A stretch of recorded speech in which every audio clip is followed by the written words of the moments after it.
지금부터 이 여관은 불탄 걸로 처리됩니다. 주인 할머니는 내부에 계신 걸로요.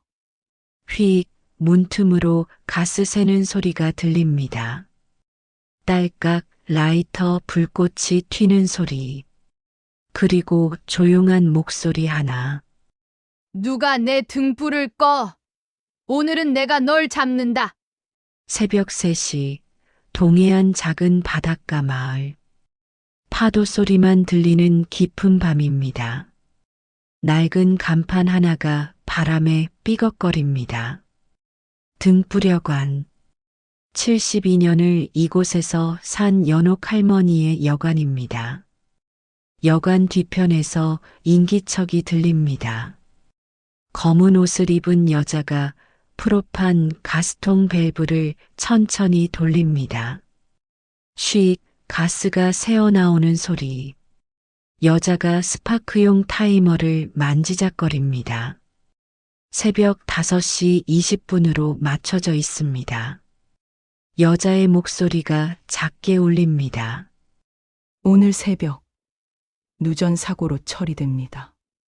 안쪽에 계시던 할머니는 미처 대피하지 못하고 보험금은 저희가 처리하고 땅은 저희가 인수하죠. 깔끔하게.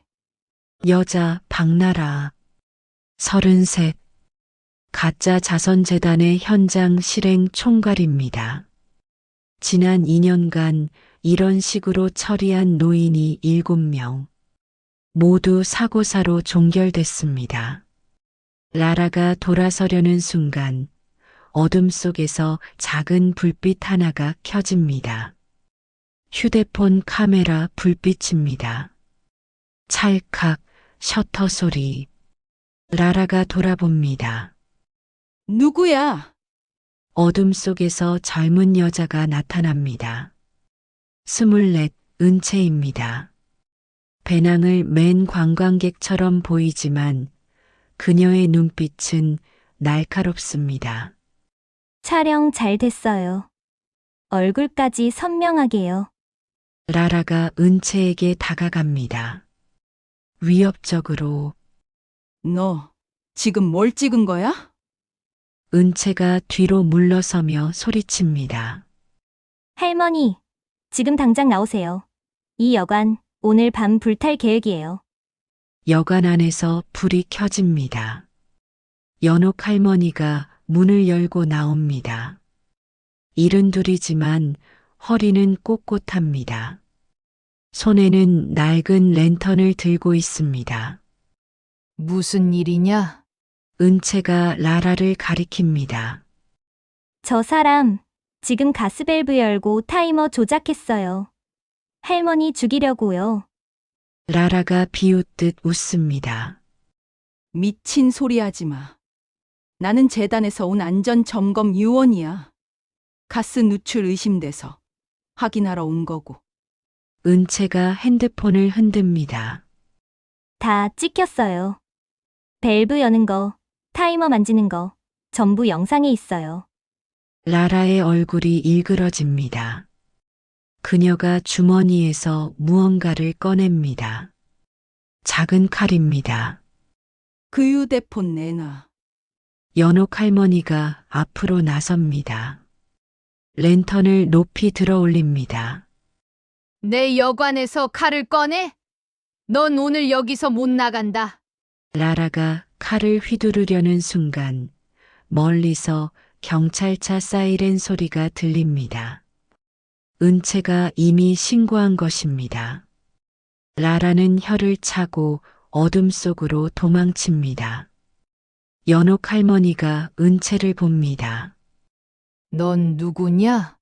은채가 숨을 고릅니다. 보험사 SIU 인턴입니다. 특수조사팀이요. 이 지역에서 계속 의문의 화재 사고가 발생해서 추적 중이었어요. 할머니 여관이 다음 타겟이라는 정보를 입수했고요. 연옥 할머니가 고개를 끄덕입니다. 그럼 날 살려준 거네. 은채가 진지하게 말합니다. 아직 안 끝났어요. 저 사람들 다시 올 겁니다. 더 치밀하게요. 경찰차가 도착합니다. 내리는 사람은 서민식 순경, 45. 이 동네 토박이입니다. 연옥 누나, 무슨 일이세요? 은채가 상황을 설명합니다. 민식은 고개를 끄덕이지만 표정이 복잡합니다. 그 재단 말이죠. 사실 좋은 일 많이 해요. 노인 주거 개선 사업도 하고, 무료 급식소도 운영하고. 은채가 냉소합니다. 겉으로는 그렇죠.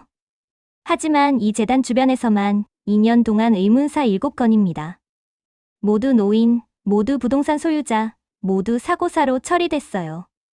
민식이 난감해합니다. 하지만 증거가 있어야죠. 은채가 핸드폰을 듭니다. 여기 있잖아요. 민식이 영상을 봅니다. 하지만 고개를 젓습니다. 얼굴이 흐릿해요. 야간 촬영이라 화질이 별로고, 이걸로는 기소도 어려워요. 은채가 이를 악뭅니다. 연옥 할머니가 조용히 말합니다. 그럼 확실한 증거를 만들어야겠구나. 모두가 할머니를 봅니다. 할머니는 여관 안으로 들어가며 말합니다. 내일 다시 오너라. 계획이 있다. 여러분, 잠깐만요. 이 이야기가 궁금하시다면 지금 구독 버튼을 눌러주세요. 좋아요와 알림 설정도 부탁드립니다. 그리고 여러분의 생각을 댓글로 남겨주시면 큰 힘이 됩니다. 자, 이제 본격적으로 시작해 보겠습니다. 다음 날 아침, 등불여가 난 연옥 할머니는 오래된 장롱에서 두꺼운 노트 한 권을 꺼냅니다. 표지에 투숙객 방명록이라고 적혀 있습니다. 50년간 이 여관을 거쳐간 모든 사람의 기록입니다. 은채가 노트를 넘깁니다. 이게 왜 중요해요? 할머니가 손가락으로 한 페이지를 짚습니다. 여기 봐라. 석 달 전부터 해맑은 자선재단 직원들이 투숙했다. 가스 점검, 전기 점검, 수도 점검이라고 했지. 근데 이상한 게 있어. 은채가 자세히 봅니다. 뭐가요? 할머니가 다른 페이지들을 펼칩니다. 똑같은 사람들이 옆 마을 바닷꽃 여관에도 갔고 소나무 민박에도 갔어. 점검하러. 그리고 2달 뒤 그 숙소들은 모두 불에 탔지. 주인들은 모두 죽었고 은채의 얼굴이 굳습니다. 패턴이 똑같네요. 할머니가 노트를 더 넘깁니다. 그리고 한 이름 옆에 별표가 쳐져 있습니다. 기현. 은채가 묻습니다. 이 사람은 누구예요? 할머니의 목소리가 떨립니다. 내 조카다. 6살 때부터 내가 키웠지. 부모 없이 자란 아이였어. 25까지 이 여관에서 함께 살았고 그 애는 내 아들이나 마찬가지였어. 그런데요? 할머니가 천천히 말합니다. 석 달 전 그 애가 여기 왔었어. 재개발 컨설턴트가 됐다고. 잘 됐다고. 곧 큰 프로젝트에 참여한다고. 그래서 내가 별표를 쳤지. 성공하면 다시 오겠다던 날이니까. 은채가 노트를 다시 봅니다. 기현이 투숙한 날짜. 그리고 그 이틀 후 재단 점검팀 첫 방문 날짜. 일치합니다. 은채가 조심스럽게 말합니다. 혹시 조카분이 재단과 연결돼 있는 거 아닐까요? 할머니가 고개를 돌립니다. 할머니의 눈에 눈물이 맺힙니다. 모르겠다. 그럴 리 없다고 믿고 싶은데 이 기록들이 자꾸 그쪽을 가리키는구나. 은채가 할머니의 손을 잡습니다. 확인해 봐야 해요. 진실을 알아야 합니다. 그날 오후 민식 순경이 다시 찾아옵니다. 그의 표정은 어둡습니다. 연옥 누나, 재단 이사장이 직접 연락 왔어요. 누나 도와주고 싶다고. 할머니가 냉소합니다. 도와준다? 민식이 서류를 꺼냅니다. 노후 여관을 기부받아서 새 건물 지어주고 누나는 요양원에서 편히 지내게 해준대요. 보상금도 넉넉히 주고. 은채가 서류를 낚아챕니다.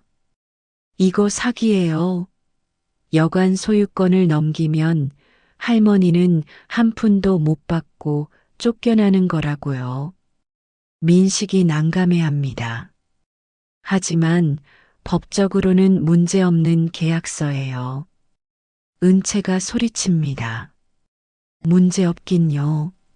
이 사람들 할머니 죽이려고 했다고요. 민식이 한숨을 쉽니다. 증거가 약해요. 변호사 선임하면 다 뒤집힙니다. 할머니가 조용히 말합니다. 그럼 확실한 증거를 만들면 되겠네. 민식과 은채가 할머니를 봅니다. 할머니는 서류를 집어듭니다. 이 계약 받아들이겠다고 해라. 대신 공증은 여기서 하자고 해. 내 여관에서. 은채가 깜짝 놀랍니다. 왜요? 위험해요. 할머니가 미소 짓습니다. 등불은 바람 속에서 더 밝게 빛나는 법이다. 저들이 덫을 놓으려 하면 우리는 더 큰 덫을 놓으면 돼. 은채가 고개를 끄덕입니다. 무슨 계획이 있으신 거죠? 할머니가 은채에게 속삭입니다. 그리고 민식에게 말합니다. 민식아, 너도 도와줘야 한다. 민식이 주저합니다. 누나, 나 공무원이에요. 함부로 움직이면 안 돼요. 할머니가 민식의 눈을 똑바로 봅니다. 너 기억하냐? 25살 때 내 아버지가 돌아가시고 유산 문제로 형제들이 싸울 때 내가 뭐라고 했지? 민식의 얼굴이 굳습니다. 유산은 나중에 정리하고 먼저 장례를 치르라고 하셨죠. 그리고 누나가 증인이 되어 주셨고 할머니가 고개를 끄덕입니다. 그때 내 형들이 유산을 독차지하려고 서류를 위조했었지. 내가 증언해서 내 몫을 지켜줬어. 기억하지? 민식이 고개를 숙입니다. 평생 잊을 수 없습니다. 할머니가 민식의 어깨를 두드립니다. 그럼 이번엔 내가 나를 지켜줄 차례다. 민식이 천천히 고개를 들어 올립니다. 그의 눈에 결연함이 보입니다. 알겠습니다. 뭘 하면 돼요? 은채가 노트북을 펼칩니다. 우리에게 필요한 건 3중 증거예요. 첫째, 영상 녹화. 둘째, 음성 녹취. 셋째, 가스 압력과 전력 사용량 데이터. 민식이 고개를 가웃합니다. 그게 왜 필요해요? 은채가 설명합니다. 단순 영상만으로는 부족해요. 하지만 가스 압력이 비정상적으로 높아지고 전력 타이머가 조작된 흔적이 데이터로 남으면 이건 우발적 사고가 아니라 계획적 살인 미수가 돼요. 할머니가 웃습니다. 똑똑하구나. 은채가 장비를 꺼냅니다. 작은 센서들과 무선 카메라들입니다. 이걸 여관 곳곳에 설치해야 해요. 특히 가스통 근처, 전기 배전반 근처. 민식이 센서를 만져봅니다. 이거 합법이에요? 은채가 고개를 끄덕입니다. 본인 소유 건물에 안전 센서 설치하는 건 당연히 합법이죠. CCTV도 마찬가지고요. 셋은 밤새 준비합니다. 센서를 설치하고 카메라를 감추고 녹음기를 배치합니다. 모든 데이터는 은채의 노트북으로 실시간 전송됩니다. 다음 날 아침, 민식이 재단에 연락합니다. 네, 연옥 할머니께서 계약 받아들이신대요. 공증은 할머니 여관에서 하고 싶다고 하시는데 가능하신가요? 전화 너머로 남자 목소리가 들립니다. 부드럽지만 차갑습니다. 물론이죠. 어르신 편의를 최우선으로 해야죠. 오늘 저녁 8시에 찾아뵙겠습니다. 장도현, 50살, 가짜 자선재단의 이사장입니다. 그는 지난 3년간 이런 식으로 노인 부동산 12채를 손에 넣었습니다. 모두 합법적으로. 겉으로는. 도연이 전화를 끊고 라라에게 연락합니다. 오늘 밤이다. 실수하지 마. 라라가 대답합니다. 걱정 마세요. 이번엔 완벽하게 처리할게요. 그 인턴년도 함께요. 도연이 비웃습니다. 증거도 없는 애송이가 뭘 할 수 있겠어. 그냥 조용히 정리해. 저녁 7시. 등불여관. 연옥 할머니는 여관 안을 정리합니다. 방마다 랜턴을 켭니다. 은채가 묻습니다. 왜 이렇게 많이 켜세요? 할머니가 대답합니다. 등불은 진실을 비추는 빛이다. 오늘 밤 모든 진실이 드러날 거야. 은채가 노트북을 확인합니다. 모든 센서가 정상 작동 중입니다. 카메라도 녹화 중입니다. 민식이 도착합니다. 제복이 아닌 사복 차림입니다. 공증 입회인으로 왔어요. 할머니가 고개를 끄덕입니다. 잘했다. 8시 정각. 검은색 세단 2대가 여관 앞에 섭니다. 첫 번째 차에서 도연이 내립니다. 정장 차림의 온화한 미소. 두 번째 차에서 라라와 남자 한 명이 내립니다. 남자는 공증인 행세를 할 사람입니다. 그리고 마지막으로 세 번째 사람이 내립니다. 기현입니다. 38. 연옥 할머니가 키운 조카입니다. 그는 고개를 숙인 채 여관으로 들어섭니다. 할머니가 기현을 봅니다. 할머니의 손이 미세하게 떨립니다. 기현아. 기현이 고개를 들지 못합니다. 이모. 도연이 상황을 정리합니다. 어르신 뵙게 되어 영광입니다. 저는 해맑은 자선재단 이사장 장도연입니다. 이쪽은 저희 법무팀 기현 씨고요. 할머니가 기현을 똑바로 봅니다. 법무팀? 기현이 여전히 고개를 들지 못합니다. 네, 이모. 재개발 컨설팅 일하다가 이쪽으로 옮겼어요. 할머니가 웃습니다. 슬픈 웃음입니다. 그래, 잘 됐구나. 도연이 서류를 꺼냅니다. 자, 그럼 시작하시죠.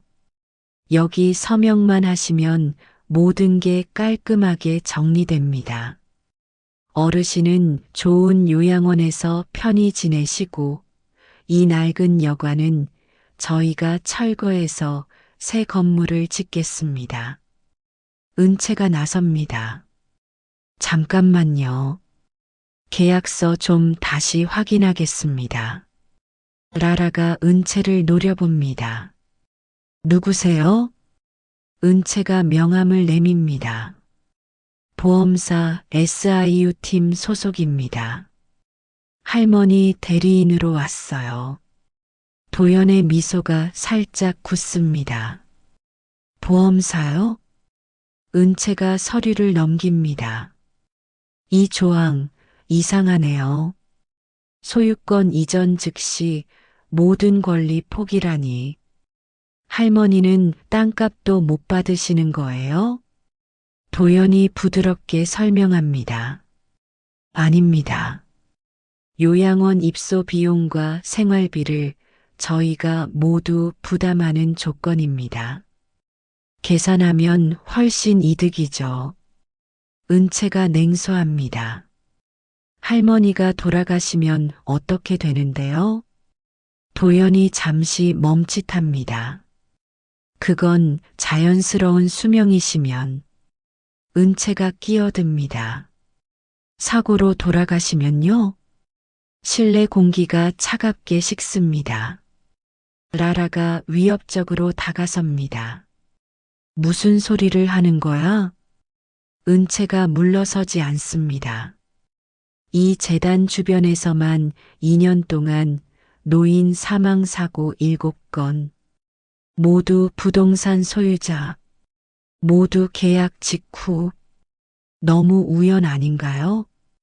도연이 웃습니다. 하지만 눈은 웃지 않습니다. 우연은 우연일 뿐입니다. 증거 있습니까? 은채가 핸드폰을 꺼냅니다. 어젯밤 영상 있는데요. 라라가 긴장합니다. 도연은 여전히 여유롭습니다. 흐릿한 야간 영상 하나로 뭘 할 수 있을까요? 법정에서 통하겠어요? 은채가 미소 짓습니다. 그래서 오늘 더 확실한 증거를 모으려고요. 도연의 표정이 변합니다. 무슨 소리요? 바로 그때 라라의 핸드폰이 진동합니다. 그녀가 화면을 보고 도연에게 고개를 끄덕입니다. 준비 완료 신호입니다. 라라는 이미 여관 뒤편에 가스 밸브를 조작했고 전기 타이머도 세팅했습니다. 정확히 9시에 스파크가 튀도록. 도연이 시계를 봅니다. 8시 40분. 20분 남았습니다. 어르신, 빨리 서명하시죠. 우리도 바쁩니다. 할머니가 서류를 집어듭니다. 그리고 천천히 방 한가운데 있는 화롯불로 걸어갑니다. 도연이 놀라 소리칩니다. 뭐 하시는 겁니까? 할머니가 서류를 화롯불에 던져 넣습니다. 서류가 활활 타오릅니다. 이 계약은 받지 않겠다. 라라가 버럭 소리칩니다. 미쳤어요? 지금 뭐 하는 짓이에요?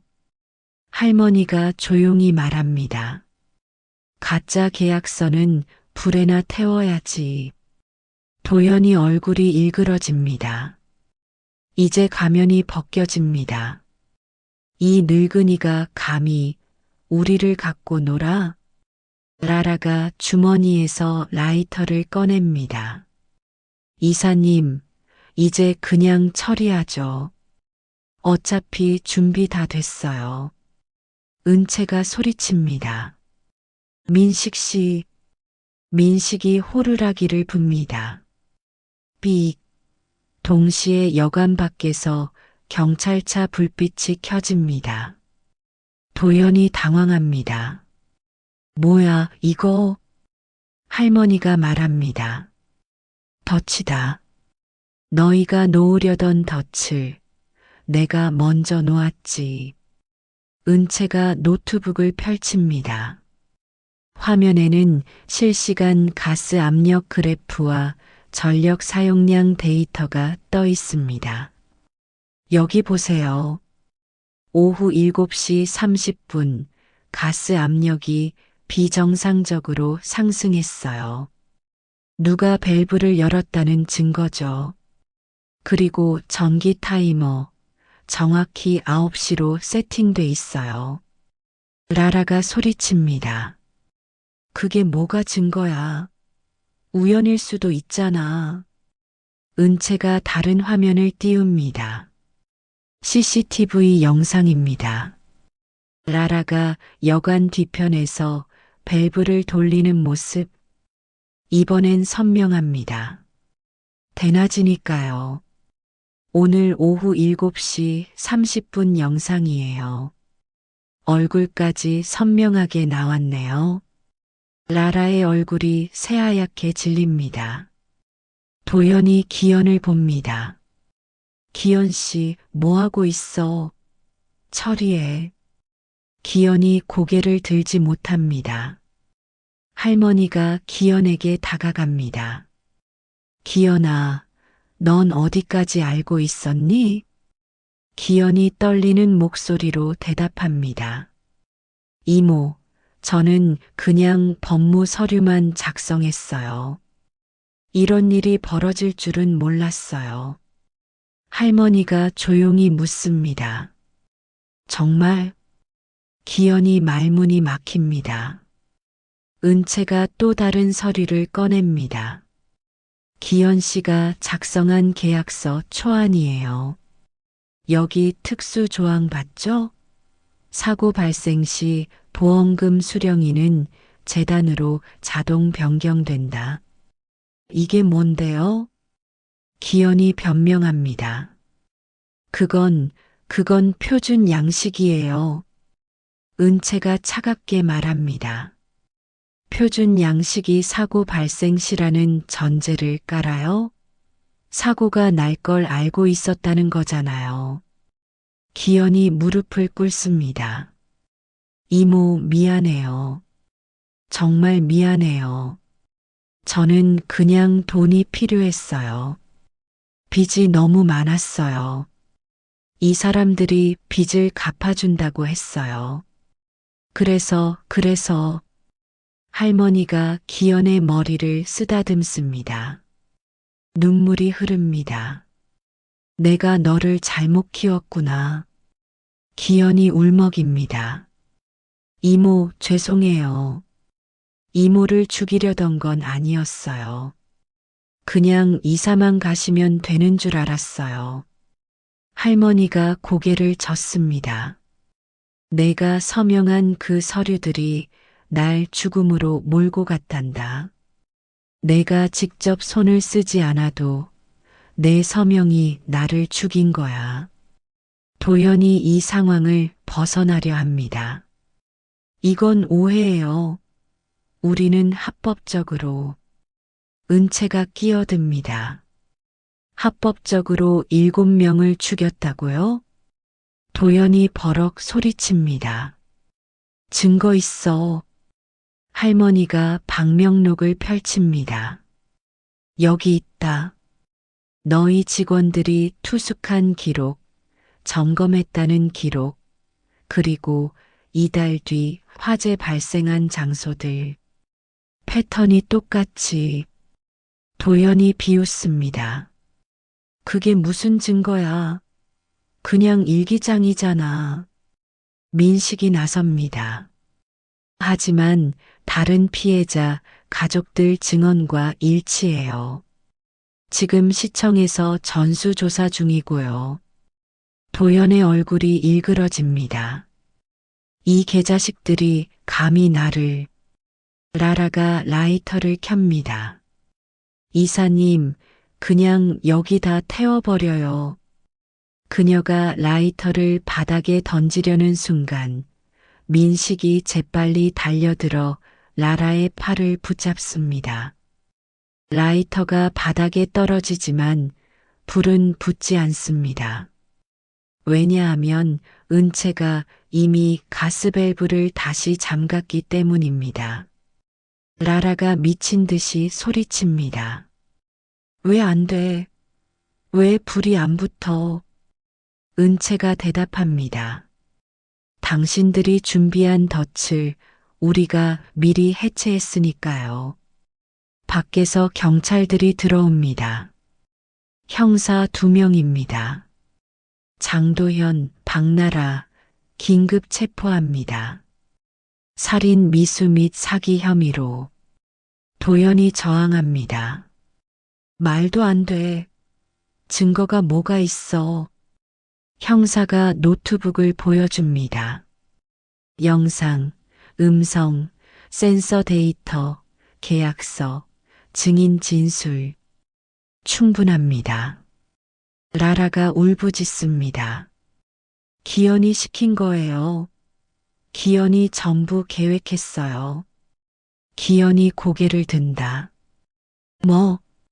라라가 계속 소리칩니다. 당신이 이모 일정 알려줬잖아. 당신이 여관 구조도 그려줬잖아. 당신이 가스 위치 가르쳐줬잖아. 기현이 할 말을 잃습니다. 할머니가 기현을 봅니다. 그것도 사실이냐? 기현이 고개를 숙입니다. 대답이 없습니다. 침묵이 답입니다. 할머니가 비틀거립니다. 은채가 부축합니다. 할머니, 괜찮으세요? 할머니가 천천히 말합니다. 괜찮을 리가 있니? 내가 키운 아이가 날 죽이려 했는데. 경찰이 기현도 체포합니다. 기현 씨도 동행하셔야겠습니다. 기현이 할머니에게 손을 뻗습니다. 이모, 이모. 할머니가 돌아섭니다. 기현을 보지 않습니다.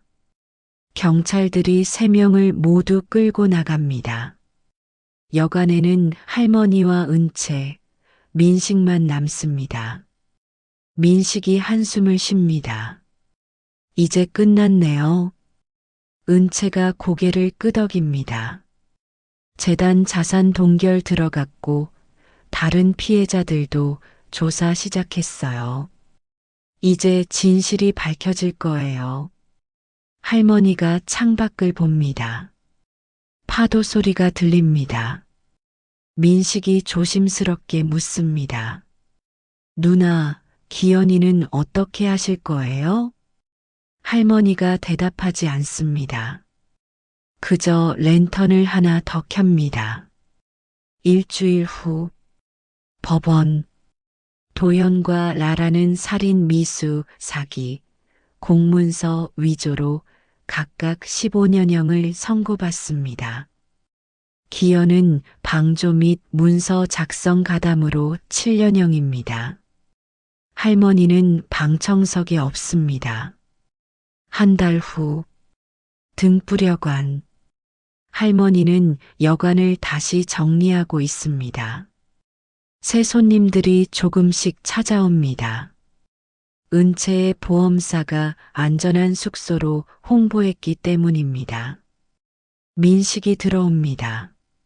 누나, 기현이가 편지 보냈어요. 할머니가 편지를 받아듭니다. 열어보지 않습니다. 나중에 읽을게. 민식이 묻습니다. 면회는 안 가실 거예요?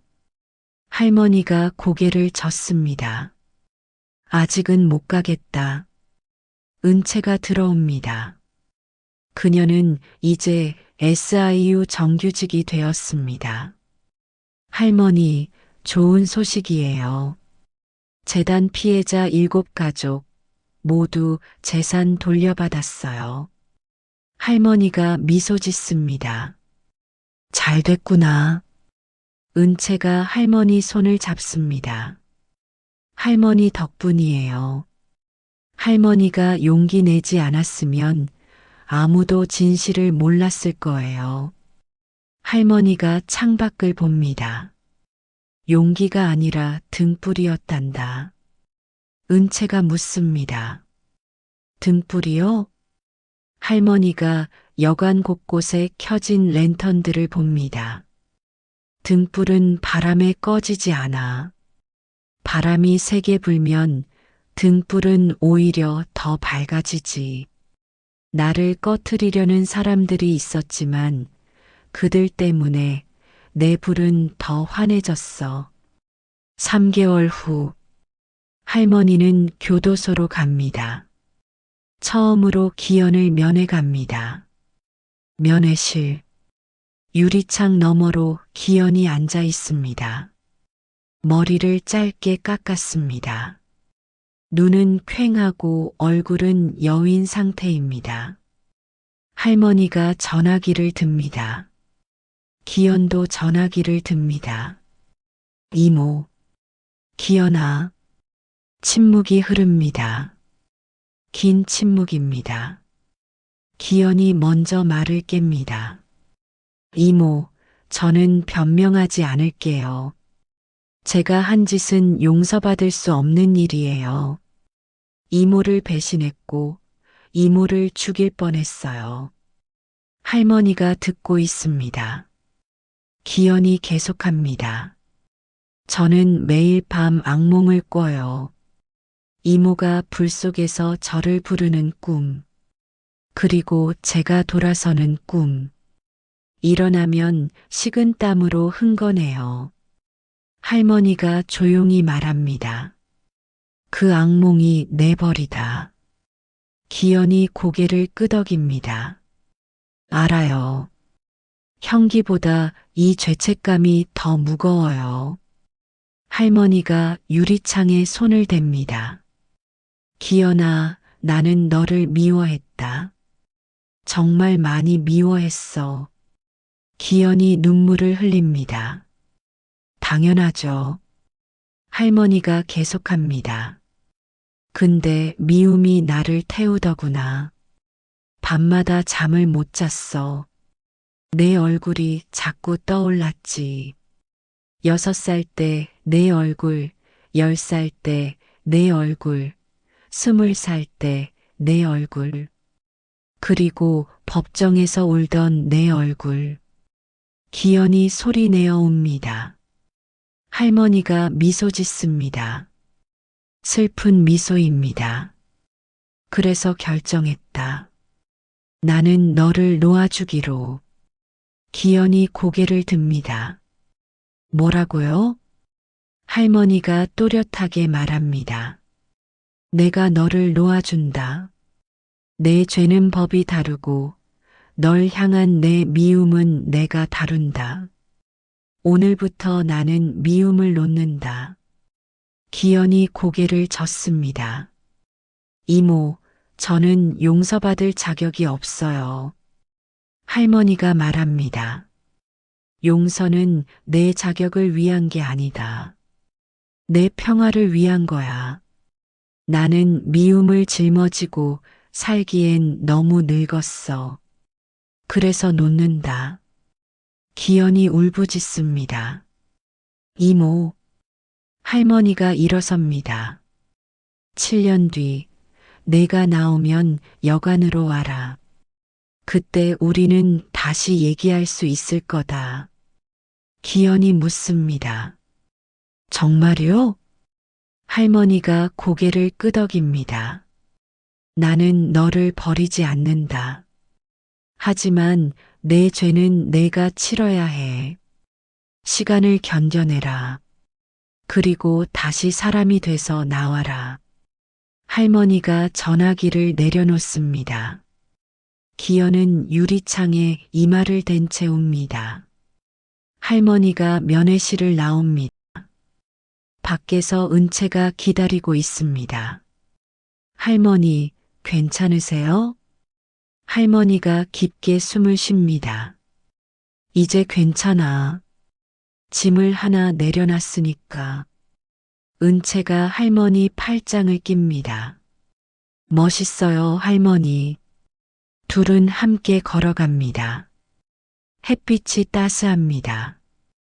1년 후, 등뿌려가는 이제 지역 명소가 되었습니다. 정직한 여관, 안전한 숙소로 유명해졌습니다. 손님이 늘어 민식의 아내가 도우러 옵니다. 은채는 가끔 주말에 들러 할머니를 돕습니다. 어느 저녁 할머니는 여관 앞에 새 간판을 겁니다. 등 뿌려간 밤새 불 켜드립니다. 민식이 사다리를 잡아줍니다. 누나, 좋은 문구네요. 할머니가 웃습니다. 등불은 어둠 속에서 빛나는 법이니까. 그날 밤 할머니는 방명록에 새로운 글을 씁니다. 오늘 나는 용서를 배웠다. 용서는 상대를 위한 게 아니라 나를 위한 것이었다. 미움을 놓아버리니 내 마음이 가벼워졌다. 등불처럼 밝아졌다. 누군가 내 등불을 끄려 할 때 나는 더 밝게 켠다. 그게 나의 복수요, 나의 용서다. 바람이 분다. 등불이 흔들린다. 하지만 꺼지지 않는다. 나는 이제 안다. 진정한 승리는 상대를 무너뜨리는 게 아니라 내 불을 지키는 것임을. 오늘도 나는 등불을 켠다. 어둠 속 누군가를 위해, 그리고 나를 위해. 할머니가 랜턴을 듭니다. 불빛이 따스합니다. 창밖으로 파도 소리가 들립니다. 밤바다의 어둠 속에서 등 뿌려간의 불빛만이 환하게 빛납니다. 할머니의 목소리가 조용히 울려 퍼집니다. 등불은 혼자서도 빛나지만 함께하면 더 밝게 빛난다. 너희도 각자의 등불을 켜라. 그리고 어둠을 두려워하지 마라. 어둠은 빛이 필요한 곳일 뿐이다. 여러분, 여기까지 이야기를 들어주셔서 감사합니다. 이 이야기가 마음에 드셨다면 구독 버튼을 눌러주세요. 좋아요와 알림 설정도 부탁드립니다. 그리고 여러분은 이 이야기를 어떻게 생각하시나요? 용서에 대한 여러분의 생각을 댓글로 남겨주세요. 여러분의 이야기가 궁금합니다. 다음 이야기에서 또 만나요. 여러분의 마음에도 등불이 켜지기를 바랍니다. 안녕히 계세요.